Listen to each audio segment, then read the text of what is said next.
It's actually a skateboard I got from an NFT project that I'm involved in. I won the mega giveaway, and they gave me this. You hang it on the wall, and it's Oh, got the art on the back, wow. so it's pretty Oh, cool. that's cool. It's a NFT that I bought. It's called Crypto Pills, and the guy that's the artist worked with Eminem, the rapper. Oh, Oh, wow. okay. He designed the Pill Man, like in the anger management tour. So he came out with his own NFT called Crypto Pills, and this is one of the Crypto Pills. Joe, do you know what NFTs are? Are they're like pictures, right? Or Yeah, they're like art or collectibles. The correct phrase for NFT is non-fungible token. So it's anything on the blockchain that can actually, it can be an art and intellectual property. It could be music. It could be a video, an image, whatever it may be. Yeah. Yeah. So, So Joe, some of these pictures and what do I are do like, with it? you would collect it, but some of them have utility, right? So it's an electronic bartering system almost. Is the NFT something you could hang on the wall over your shoulder? Yeah, let me show you one. Okay. I just wanted to make sure it wasn't like Bitcoin, where it's like, here's a picture. Yeah, you can hang it. It's digital, but you could put it in a frame. Oh, all right. Like this. All right. This is a crypto pill. Once I tasted crypto, it was almost like stocks were standing still. And I was like, hey, this is pretty exciting over here. So totally. What All right, does Joe, crypto taste like? Yeah.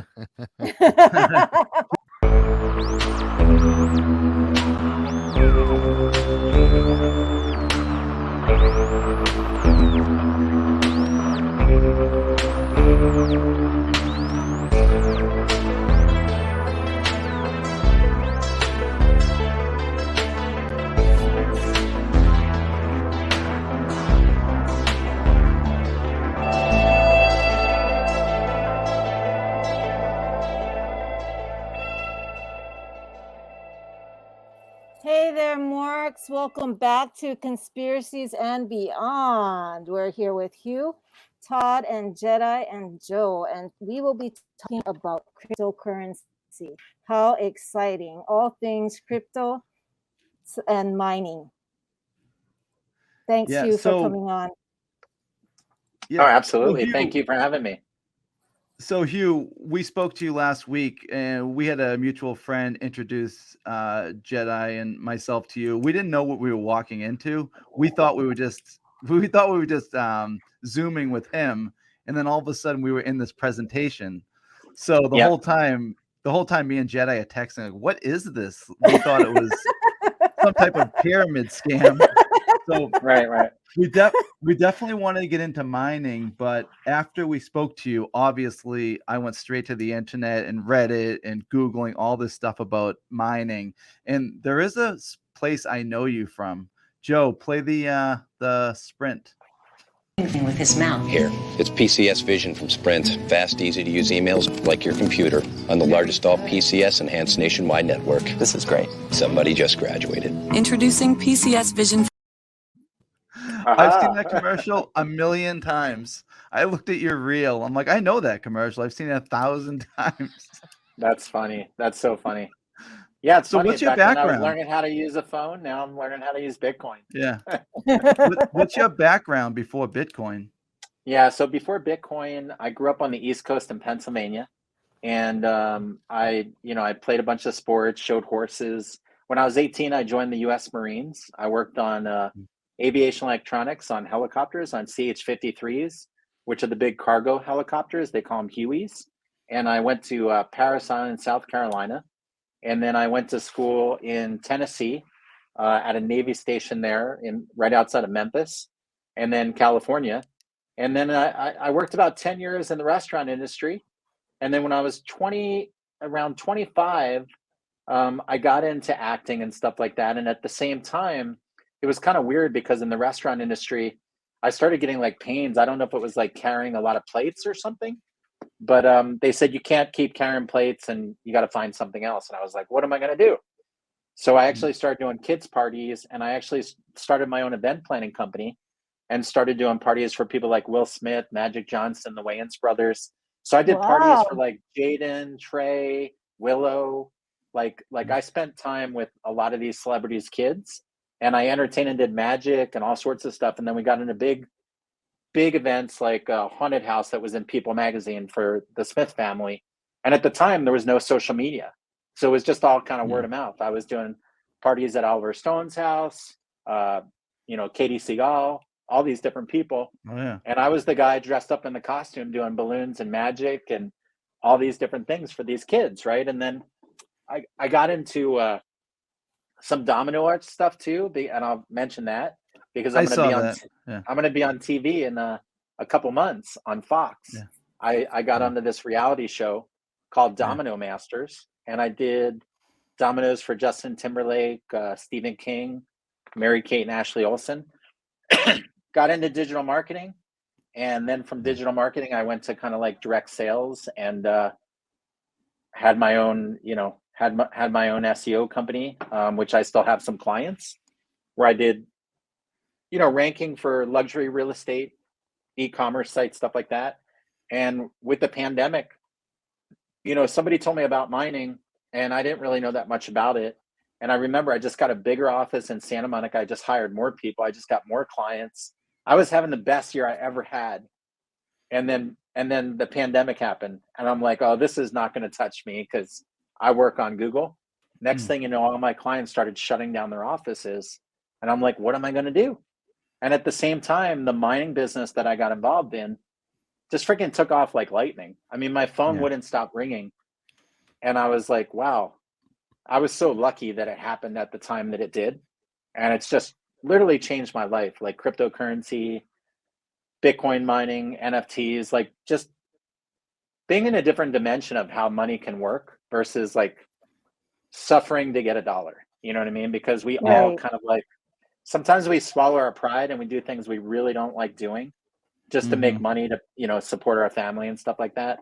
So it was actually quite refreshing. And I ended up moving to Joshua Tree about a year ago and I unplugged myself from the city and then the cryptocurrency just took off. So it's been an amazing journey. Yeah, that's kind of like my background and there's a lot of stuff in between. So yeah, how did you get involved in the mining though? How did you discover it? Or did someone find you? How did that work? Yeah, so my brother, who I helped start a event planning company too, he called me up. He still lives in Pennsylvania. I live in California.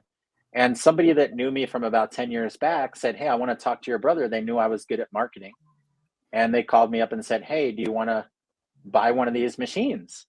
And I was like, well, what is it? And they said, well, there's hash power and giga hash, and you get this hash and that hash. And I'm like, I have no idea what you're talking about. Send me a video or something. I just kind of brushed the person off. And I said, yeah, I'm just busy. Like I have my own company. And then he called me back again. And I ended up talking to one of the co-founders of the company. And they introduced me to the owner of the company who basically had become a millionaire by the time he was 15. And still, because I had my own company, I was just busy being busy. And like we all get busy, like what we're doing, and we just don't pay attention to anything else. But luckily, I bought myself a little machine just to like get them off my back. And I figured, well, I'll just try this and see if it works. And it worked. And then I started learning more and it just kind of opened up my mind as far as what could be possible. So if you want to be a customer, you just have to buy a machine. There's several packages. And then is there literally nothing for you to do? There's nothing for you to do. I mean, it's the same thing as if you take an ATM card out of your wallet and you withdraw money. That's pretty much kind of it. But you don't even have a card. You just type it into the computer and you send it to your wallet, cash it into your bank account. So all you got to do basically is you purchase the equipment. I found a company that gets the machine activated literally within a month, which I thought initially was a long time until I started shopping around. And I found that some companies, you have to wait like 5-6 months. I'm like, why can't I find this equipment anywhere? And it's because all these people with money are like sucking it up because they want to print their own money. And you pay them for the hosting. The hosting includes the electricity, the insurance, all the headaches that you don't want. And then you could just kind of travel the world and withdraw your Bitcoin every day and spend it, save it, hodl it, or trade it, or whatever you want to do. So it's pretty stupid simple. What exactly does the machine do? I mean, for those of our audience who don't know what the machine is or what it's supposed to do? Why do we need it? That's the only way to mine. Yeah, in order to, there's a couple ways to get Bitcoin. You can acquire it by buying it. And if you buy it, if the price drops, then obviously you lost money.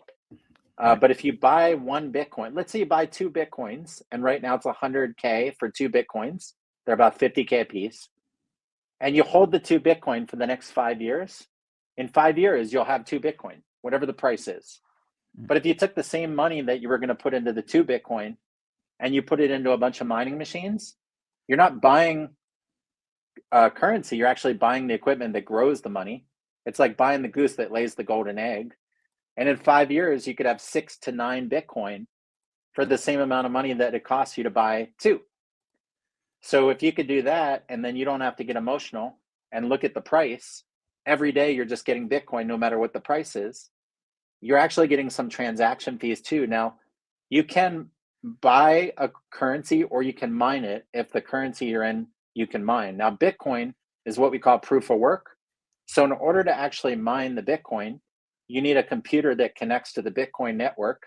It's got a certain amount of hash power.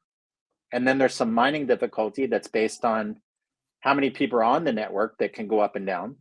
And a long time ago, like back in 2010, you could do it from the top of your GPU, but it got more difficult as the value of Bitcoin went from like $300 up to 50,000.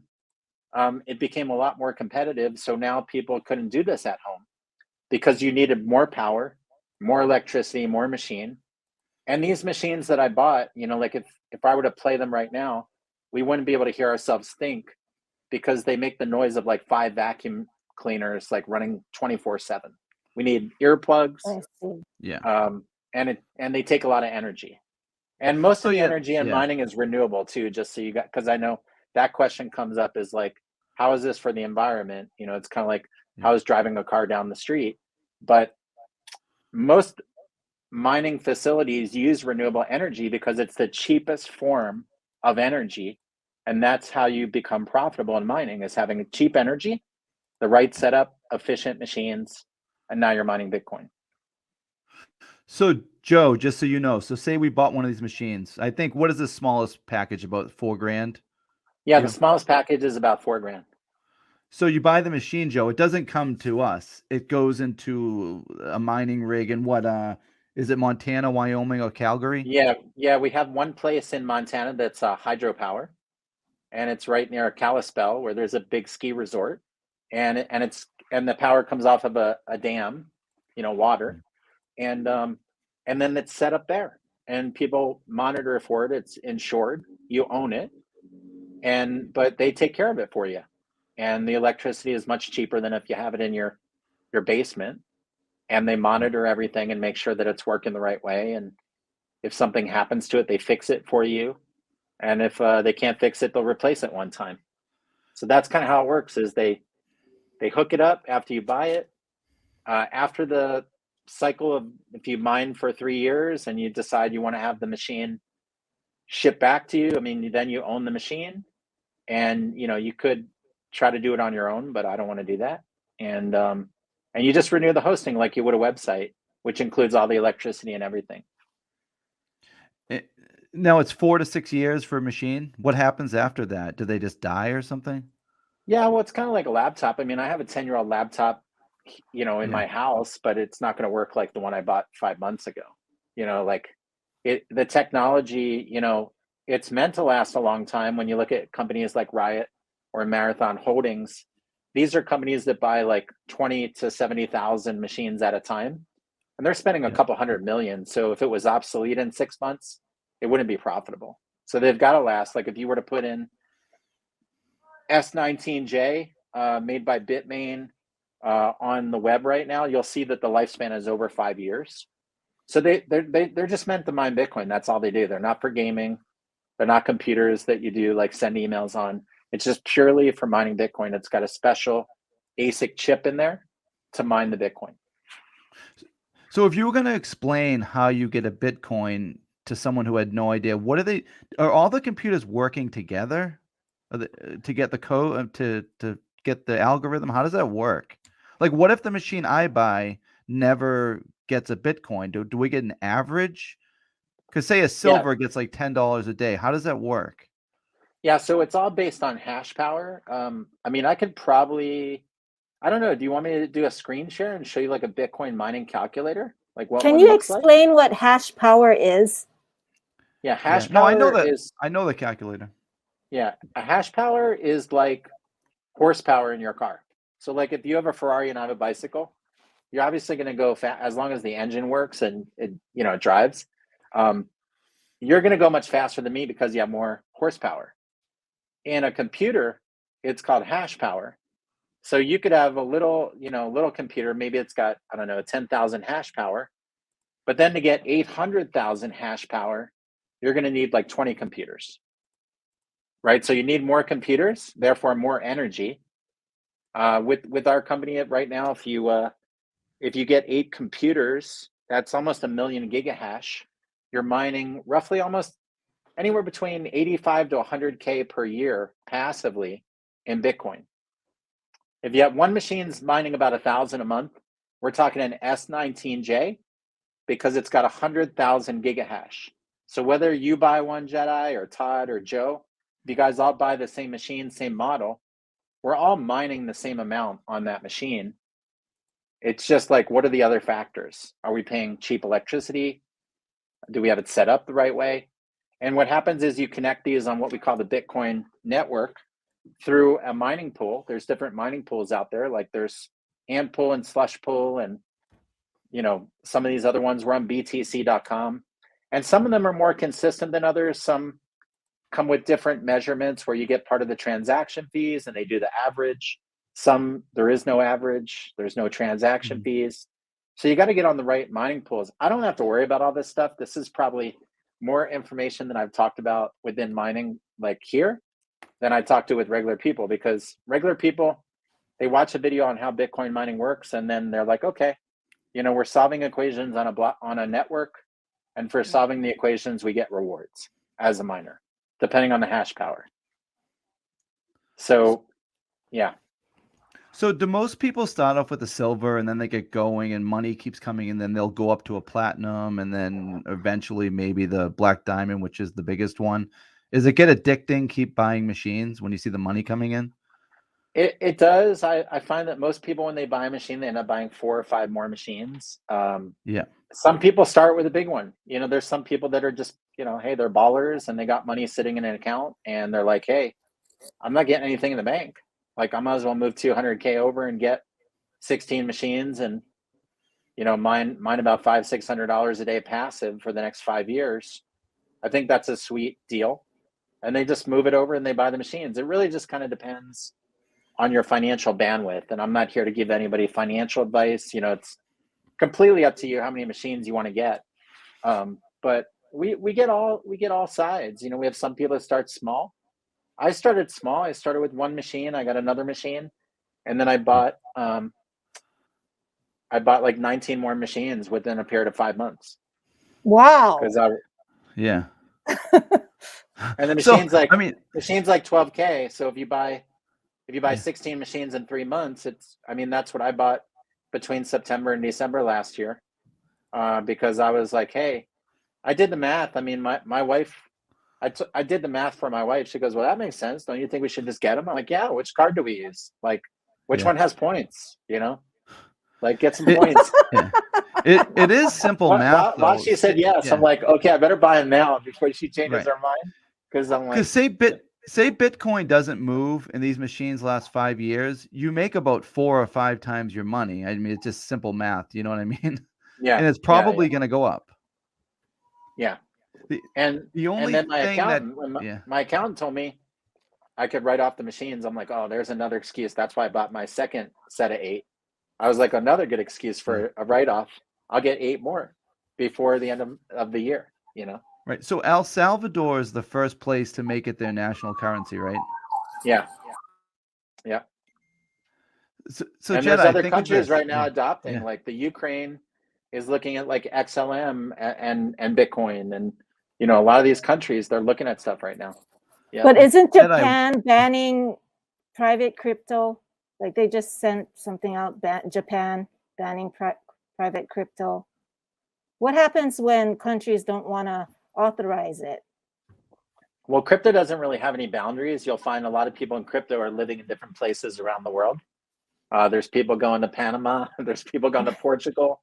There's people that are living remotely in like Costa Rica and Thailand and Malaysia. And I think I'll tell you what I think is happening with the countries. I think the countries want to control the people, and as soon as they start moving all their money out of the bank, they don't have a tab on what people are doing in their behavior. And if you take this back to like even something like a Facebook or a Meta, the most valuable thing that Facebook had is not the customers but the data. And so when now the governments don't have data on what's happening financially, they can't tax people. And if they can't tax people, how are they going to make their money? How are they going to support all the matrix, right? The system that's in place. So I think some of these countries, they're like, oh, we're going to come up with their own crypto. I forget what it's called. I think it's like cryptocurrency for the country. It's like CDC or something like that. And then they get people on the platform so they can track them, and they can also look at their behavior. So like if you're in a country and we're giving you benefits and we see that you're spending money on this blockchain, on movies and things that don't support your family, well, we're going to stop giving you the money, because we're giving you the money for you to live, not for you to go and do all these other things. So now you can track behavior of spending. You can track the data. You can see where people move the money to. And it's a way to like keep a tab on people. I think, I don't want to get into, I saw the word conspiracy and then I think about the word taxes, but who came up with taxes? Because we get taxed from every different angle. And I know right now there's a lot of stuff going on with crypto tax. I think it's important to pay a tax on money that you make, but there's people that don't even understand this money that are trying to figure it out so they can take money, and they're not even supporting anything around that. You know what I mean? Like you can get a piece if you help with it, but if you're not helping, why are you getting a piece? And I did hear in El Salvador, if you trade your crypto, even if you make money for the US dollar, that doesn't get taxed. That's pretty cool. Did you hear about that? No, I didn't hear about that. No capital gains tax if you trade it for the dollar. And one of the reasons I think crypto is here to stay, Jedi, is say you live in like a third world country, or say you live in Iraq and you save up millions of dollars, and say you go to war and another government comes in, the money you have is like worth nothing. So if you have cryptocurrency, it's better than anything. Yeah, they'll deflate a market. I heard a story from, I was talking to a guy today and he said he put a bunch of his money overseas. Actually, it was Michael Saylor's got a story. He put a bunch of his money in some overseas country and they deflated the currency, and all the money he had became worth nothing. Oh Yeah, my right. gosh, And it was like, that hurts. and the government can take money from your account, like if you owe taxes, and they have access to your money. But with cryptocurrency, the biggest challenge they're worried about is they don't have access to people's money. You can't get into someone's wallet. You can't get their seed phrase. How do you do that? And then if you have a bunch of gold or something and you need to escape or leave, you can't take it all with you. It's too heavy. Right. You It's set just off the have metal detector. Right. Yeah. You just have these crypto apps. What's in your bag? Oh, I got like 6 gold kilos. Hey, do you think that like Bezos or Musk like will eventually come up with mining rigs? I have this feeling around Elon Musk because he talked about renewable stuff, and then he got on the board of like environmentally safe like mining. I have a feeling he's going to try to do something almost like taking Tesla and put it into mining Bitcoin. I've heard some rumors that he's coming up with solar stuff that could actually mine cryptocurrency while you're, generating power and stuff like that. Maybe he's kind of like on that whole another level where nobody thinks. He might do something like that. He's risky enough to try some new stuff. Do you think people that missed out like on 2009 when Bitcoin was nothing, this could kind of be the beginning of something if they want to get in on mining right now? Yeah, again, we're not here to give financial advice, but it's a great time right now with cryptocurrency and mining. For mining, typically the average person wasn't able to get into mining because of the cost and just trying to set up your own data center. It's not a cheap thing. I had somebody on my team and their friend said, hey, he's going to fly me to Utah. He's going to set up his own data center. He wants me to invest. And then he just called me literally yesterday saying, hey, my whole friend, backed out of, he said, man, it's going to cost him millions of dollars. And he's not even mining Bitcoin yet. And we all think it's simple to build a building on a land. And you look at what's happening right now with COVID, and construction's costing 400% more just because of the import export, wood, materials. And so it's not always that easy to just throw up an establishment overnight, especially if you have a window of time with like Bitcoin. Like if you wait 2 years, you could miss like a really juicy spot, in history. So, yeah. Joe, I want to show Hugh that video of the guy that built the $850 Bitcoin machine. Nobody's gonna know. Nobody's gonna know. They're gonna know. How would they know? How would they know? How would they know? I can. He's using the Starbucks Wi-Fi and he was mining Bitcoin. Is that not realistic? Or I heard about that guy.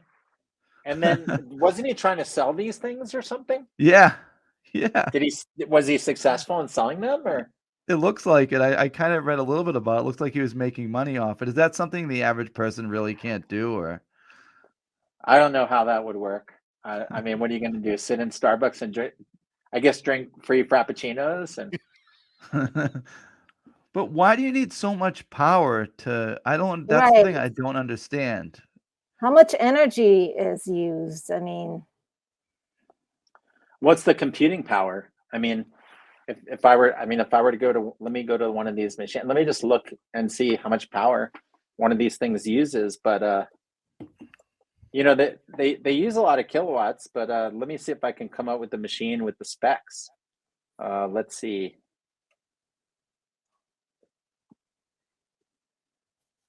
I'm trying to see if there's specs on it, but I know it's quite a bit. Let's see, full technical specifications. We're looking at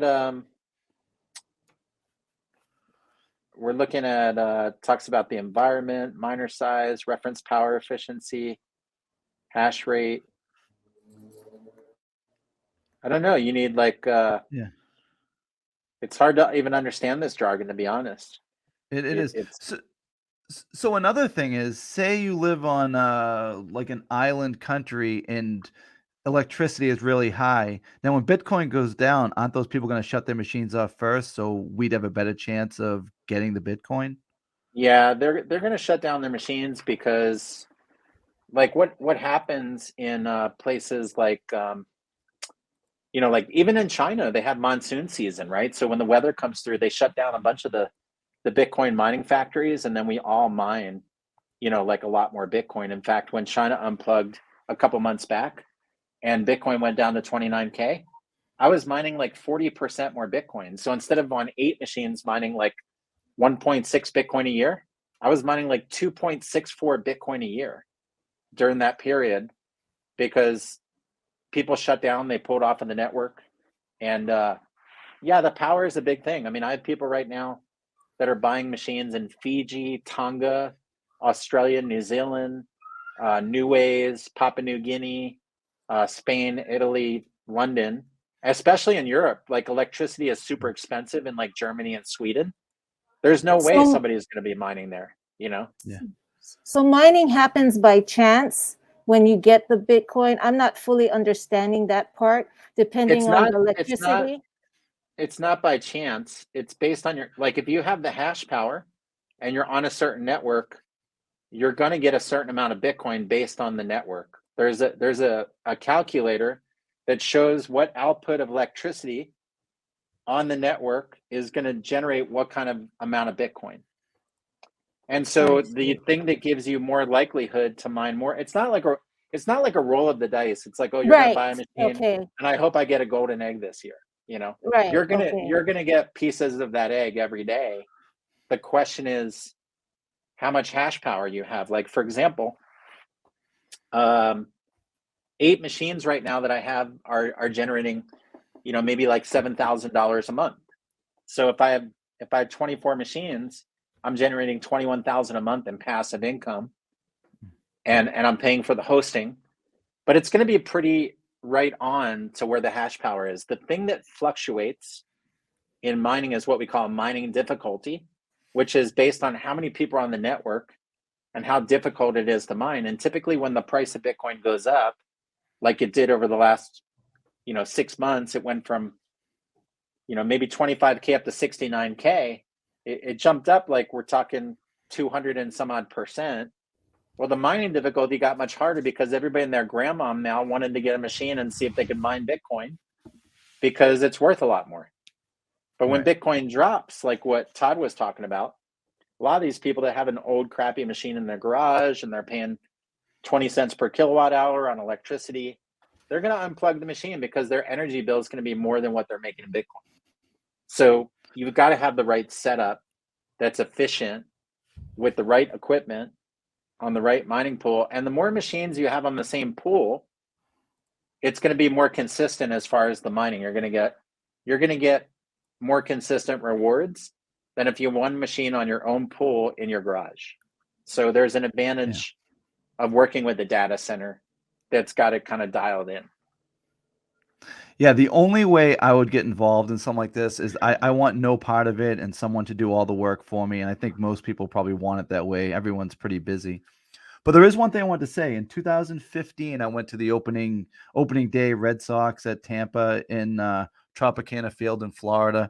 We were getting some drinks, and this was in 2015. They had a sign up, "We accept Bitcoin." And it's almost 7 years later, and you're still not really seeing that. Like, I would have thought it'd be quicker. How come we can't use Bitcoin everywhere? Why can't we use Bitcoin everywhere? Well, I was saying 6.5 years ago when I was in Florida, you could pay for Bitcoin at a restaurant. They had a sign on the window, "We accept Bitcoin." So you would think all this time later it would be used a lot more in places. How come it isn't?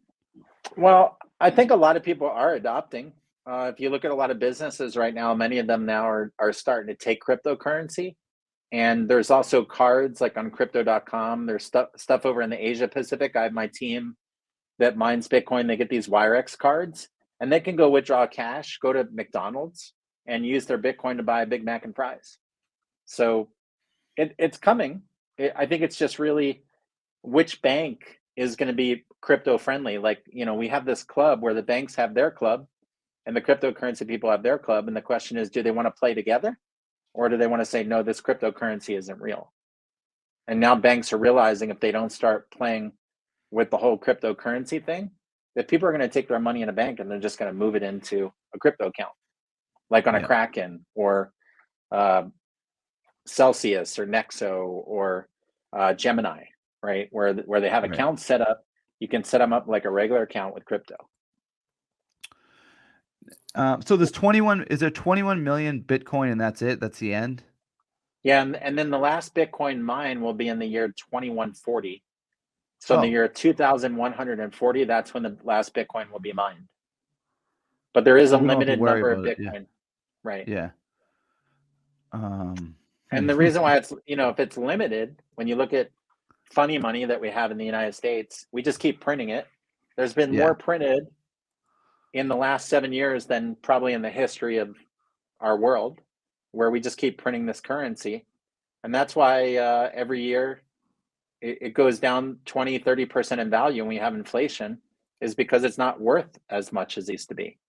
Next year, when we go to buy a coffee, it's going to be like $6 for a coffee. Remember, like 20 years ago, it was like a cup of coffee, 65 cents, 80 cents, or gas, right? Speaking of that, Jedi, I saw one of those stickers today in a gas pump for the buy. I did that. Joe, have you seen those? I have everywhere I go now. I see it. Jedi, what was that one you sent me? It was on like a steak. It was like $105 it's steak. like $105. Oh my gosh, it's crazy. That's nuts. Yeah. Yeah, So, everything is just through the roof. The mining is different. The mining machine is different than the wallet, right? The wallet is basically something like a hard drive that you keep your Bitcoin on. And exactly. Yeah, I was gonna see if I could. Here's one here. Like you can get a cold storage wallet. This is what we call This is a Ledger Nano X, and it stays off the internet. It's called a cold storage wallet. And so you can put Bitcoin on here. You can put in a safety deposit box. There's a seed phrase that you have to, make sure you don't forget it or lose it. But then your cryptocurrency can stay on this. You can take it with you. You're not going to be hacked because it's not connected to the internet. And that's probably the biggest challenge right now is the security around crypto. There's even people being hacked off of Coinbase, where people are sending you a phishing link to your text message. You click on it, put in your details, bam, they take out your crypto. I had it happen to somebody about a month ago. A friend of mine lost about 50K off of Coinbase. They hacked into his T-Mobile account, and it's happening. You just have to be careful what you click on. I even got a text this morning from Chase Bank. Someone just wired money for this amount. And I knew I didn't wire money. And when I called the bank said, yeah, everybody's getting the same text message. And this is a major bank, right? So yeah, you have to be careful what you click on. And there's a lot of naive people in the world. I mean, I know we're all busy and sometimes we don't pay attention. We click on something and it could be too late. So you got to be careful. Now, the other form of a wallet is what we call a worm wallet. You can get a wallet like Exodus is a worm wallet where you still get a seed phrase, but it's on the computer. And then there's third-party platforms which aren't really a wallet, like a Binance or a Coinbase or a Celsius or a KuCoin. That's an exchange. So if the exchange goes down, you don't have your crypto. It's sitting on the exchange. But what a lot of people are doing is they're moving their money from the exchange to a cold storage wallet for security. And it just kind of depends on what you're doing with your crypto. Some people stash a bunch of Bitcoin on one of these cold storage wallets, put it in their safety deposit box, and then you play with some other money on your computer. And then that way you're not going to lose everything on one platform. I'm probably in 21 different platforms with different currencies. And 5 months ago I was on one, so you don't put all your eggs in one basket. Yeah, but some people have forgotten their cold storage password, right? And I've heard stories like that. Yeah. I've heard a lot of stories. I didn't even know some of my friends had crypto, and then I called to tell them about mining, and they said, "You want to hear a crazy story?" And every time people tell me, "You want to hear something crazy?" and I said, "What happened?" And they said, "Well, years ago, I bought a bunch of Bitcoin, and I did the calculations. And this is a friend of mine told me this last year. He would have had $42 million. Oh my and God. he couldn't find the seed phrase. He said he had a nervous breakdown for almost a month. He was depressed. Oh my gosh. He was tearing his place apart, trying to figure out, looking at all of his emails for the last couple of years. I'm like, Jeez. I feel bad for that guy. And not only those stories, there's also stories about people who I saw the story. The guy had a pizza party in 2010 and paid with Bitcoin, and it ended up being a $500 million pizza party because if he's held on to it, you know what I mean? Yeah, I've heard stories like that. I think there's a website. Isn't the website stupid things you did with your Bitcoin or something like that? It's yeah, it's some crazy website where it says if you bought a pizza back in so-and-so with Bitcoin, then this is what it costs you. Right. And it's probably yeah, it's crazy. So Joe, you're going to be in with some machines with me? You're going to get some machines with me? I'm super interested in this. I wish I could see it cranking out some smoke. Is there smoke coming out of this thing? If I could see something, I would feel better. So I guess if I have one question, Warren Buffett says that this thing is ridiculous. There's nothing to this. Why is he saying that? Because he's a smart guy otherwise, yeah? Let me tell you something about Warren Buffett. So I had a guy remove my fences, right? I just bought a house about a year ago. And my wife finds someone that wants to buy the fence and remove it because we don't want the fence. So I'm talking to him, and he shows me all this crypto he's got, a couple 100,000 worth of crypto. And he found out I was mining, and he ended up buying 6 machines. And I didn't even know the guy. But he sits down with me and his girlfriend, and he said that years ago he had, I think it was something like 300 or 400 Ethereum. and he ended up selling it for $500 a piece, because of what Warren Buffett said. And he sold all of his other crypto too. And he said if he would have not listened to Warren Buffett, he would have been on an island today. Like literally, he's like, I could have bought this whole city. But he got rid of all of his crypto because he listened to Warren Buffett. So I don't know. Isn't Warren Buffett now behind Bitcoin, where before he was like singing the tune that he didn't like it or something like that? I assumed from the beginning he was behind the whole thing when he said not to get in on it. I was like, son of a bitch, Buffett, I'm on to you. Yeah. Don't. I know Elon Musk is into it, but it's all, yeah, okay, Buffett. That's why he's a bazillionaire. Yeah, some of these whales, they throw out the fake emotional stuff in the news and they make these statements. And then on the backside, they're buying as much as they can get. And then they go do like an interview and it drops and they get it for a sale. Yeah. So Jedi, I think Draper, I'm gonna be the all guinea these pig. people. I'll be the guinea pig, Jedi. Okay. I'm gonna buy the first machine and I'm gonna keep you posted how it's going. I Okay. can totally see this. I can totally see this getting addictive and just keep, so most people just take the money that they're making to buy machines and throwing in some of their own money. Yeah, there's a couple different categories of people, right? So there's categories of people that want to take their money and create an asset that's going to generate more money. Like that's me. Like I'm a maximizer. I like making money on the money that I'm making. And then there's other people that take their money and they go pay their bills. And so if people could just understand the compounding effect, if they actually put it into more mining equipment, like me, I'm like, I could put money into like a property, or I could put all the money into machines that buys a property every year instead of just one property. And so I'm starting to think differently, even just through mining, because I'm like, yeah, I could go buy a property and build this building. But if I went and bought like 16 more machines for a couple $100K, I could probably buy like 3 or 4 buildings in the next 5 years. So it's like how you're starting to think. And so some people just spend the Bitcoin because that's all they're doing is they're making Bitcoin and they're like, I'm going to go to McDonald's. But for me, that's a taxable event. I don't want to go to McDonald's and pay taxes. Just, I don't even go to McDonald's because I'm a plant-based vegan, but I don't want to spend my Bitcoin at a restaurant. I'd rather spend my fiat and hold on to my Bitcoin and compound it. I'm very bullish on it. In fact, I took a loan on Celsius for the fun of it. I put my Bitcoin in a stash there. They wired me a loan like within 24, 48 hours into my account.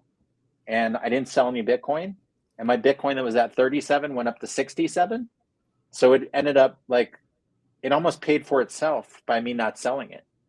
So I'm very bullish on it. I'm sure you saw Michael Saylor and some of his stuff. Like he's completely cuckoo and bullish on Bitcoin. Like he'll buy $1 billion worth and then he'll take a loan on the billion and then he'll buy more Bitcoin and then the billion will go to 7 billion and he just made 6 billion. And I'm like, what? You know what this reminds me of? The mining. I used to play this game. It was an app on my iPhone called Gold Miner, and you were mining coins, and then like the more you mine, the more they cost. It reminds me of the machines going up. It's kind of exactly like it. Yeah, that's funny. Yeah, I never played that game, but it sounds fun. Yeah, Jedi, do you have any more questions about mining? And I think what we want is anyone listening that wants to get into mining, just contact us. We'll check us out on social media to Conspiracy to Beyond, Clovercrest Media, and we'll get you set up. Yeah, they can send you a message.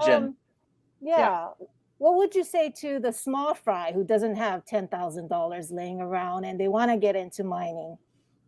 I would say try a really small machine. Like when you really look at the perspective, most people have a mistake in their closet, in their driveway, in their garage. They have the stuff they've spent money on. It hasn't made money. When you look at what wealthy people do with their money versus what people that don't have any money do, people that don't have any money usually buy stuff. People that are wealthy buy stuff that makes money, right? So if you're buying stuff that's not making money, you're just wasting money on stuff. But people that are wealth minded, or they're into like passive incomes, or they're into like making $2 off of a dollar, they think about how they can put their money in something, maybe take a short-term sacrifice, not buy some of the stuff, the crappy stuff that you don't really need, and putting it into something that's going to generate that income, so that you can buy stuff and you've created like an asset versus a liability. And that's kind of like basic business 101, is like nobody gets into business to save money. Everyone gets into business to make money. Because if we want to save money, we just wouldn't start a business. We'd just be at home and clip coupons and do all that stuff. But I think it's the choice between, do you want to survive or do you want to thrive? Right? Like it's not just about you, it's about like your kids. And if you don't have kids, what happens with the kids that you have in 5 years, right? Like we get so in this bubble of just thinking about ourselves and what can I afford? And we don't think about the big picture of like, what am I going to need money for 5 years from now? Like, what if I have a family, or what if I have a husband or a wife, or maybe I want to buy a house, you know? And I think if we think about what we need money for today, that's all we make is enough money for today. And so I think it's a choice to like put money into something that's going to pay you back over and over, as opposed to just putting money into something that's just like an expense, right? So I think it's how you frame your mindset. And probably like Todd, when he got into crypto, he saw like something else for himself compared to what he was doing that was on a totally different level, you know? So it's, you start to like dream and go, wow, that's crazy that I actually, you know, I bought a token and I did 500% growth in like 5 months. And that's what's happening in crypto right now. It's very magical, but it's not a get rich quick scheme. You do have to study it. It's going to go up and down, you know, not giving people financial advice, but most people waste 50, $100 on something. You know, if you can get started for a couple thousand, what's the worst that you could do? Mine Bitcoin. And what if Bitcoin, you know, Bitcoin could go up or down? What if Bitcoin hits 200K and you have a couple $1,000s worth of Bitcoin? I did an experiment for the average person. Just one more thing that I tried, because I'm almost like a guinea pig on crypto these days.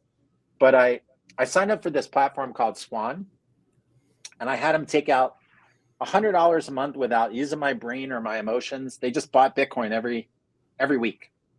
And after 30 weeks, they sent me a statement. They said, your Bitcoin that you bought every week without looking at the price went up 43% in 30 weeks.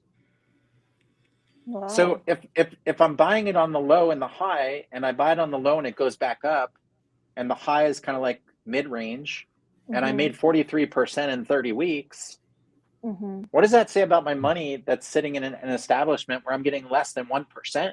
Yeah. Right. Like, that's stupidity, right? Like you're never going to be able to save enough to actually create an income to retire on. Right. Yeah, and right. so that's really what you got to think about. Is like, and I have another question about the machines. Are they transferable? Because you meant like, you know, your generations and kids. I mean, does ownership transfer? Yeah, it does. You can transfer the machine into somebody else's name. You can do a name transfer. After you pay for the machine, you could have the machine shipped to you. You could sell it. You know, you could resell the machine. Most people get more machines. Once in a while, we have a strange bird that doesn't want the machine, and we have people that are like right at their feet, like, I'll buy it from you. I'll take it for a fraction of the cost. You know, like there's people in a heartbeat. If someone called me up today and they said they had a machine, they didn't want to mine Bitcoin anymore, I'd buy it in a second, because I'm going to save money compared to what I'm getting today.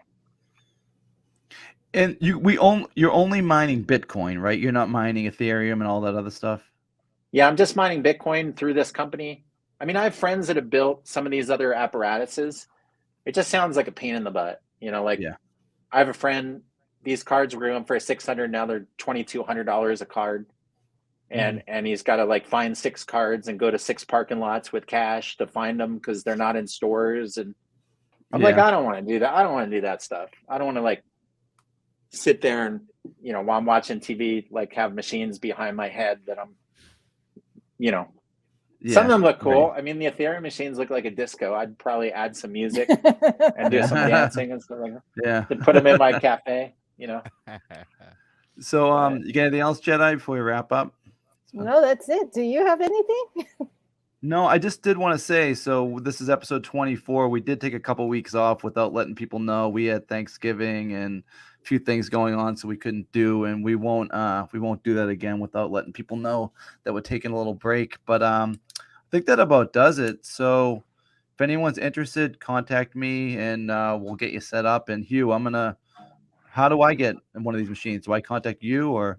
Yeah, just contact me and then I'll get you signed up, and you'll be up and running in like 2 to 4 weeks. And yeah, it's pretty simple process. It's like buying something off of Amazon. You just purchase it and then they send you a DocuSign, and now you're up and running and mining Bitcoin, and you just got to wake up every day and check your wallet. Or you don't even have to check your wallet. Just check it whenever you want. And the price of the machines can go up and go down with the market, right? It can. Yeah, last year they were much cheaper because Bitcoin was, 10 or 11,000 a Bitcoin. But then, when everything went up last year, there was like a frenzy. People were trying to get these anywhere. They were like, you'd be shocked how many people are looking for mining equipment these days. Wow. So, yeah. I was shocked. I didn't know there was that much of a demand, like a market. I mean, put up an ad and bam, you get like 10 leads within a couple hours. Like people are like, where is it? Can I bring cash? Wow. Awesome. Yeah. All right. Thanks for coming on and talking to us. Yeah. Thanks for having me. Thank you. I appreciate talking with you guys, and thank you so much. And I invite people to reach out to you, Todd, and then we can always do a Zoom and take them through the steps, 1, 2, 3. And anybody could do this. My mom's 78. She's got a mining machine. She wasn't listening to me, and then she saw crypto on PayPal, and she calls me up. She goes, Hugh, what's this crypto? I said, Mom, I've been trying to tell you about Bitcoin for like a year. And she's like, but this is on PayPal. And I said, yeah, that's Bitcoin, Mom. And she goes, okay, let me give you a credit card. I want to get one of these mining machines. I'm like, but Mom, you don't know anything about it. She's like, that's okay. Just sign me up for one of these. Yeah. And I was like, PayPal did a better job than I did. You know what I mean? So it is funny that it's 12 years old and still a lot of people have no idea what it is. And it's kind of confusing. It's still kind of confusing. Yeah. So we can educate people, but thank you again for having me on, and hopefully we can make a difference for some people out there. Yeah. Cool. Yeah. All right. Jedi, you want to send us off? Well, Morks, the end is here to Conspiracies and Beyond. Thank you so much, Hugh Benjamin, for coming on and taking the time to explain this new, exciting currency revolution that's taking over. Till next time, aloha.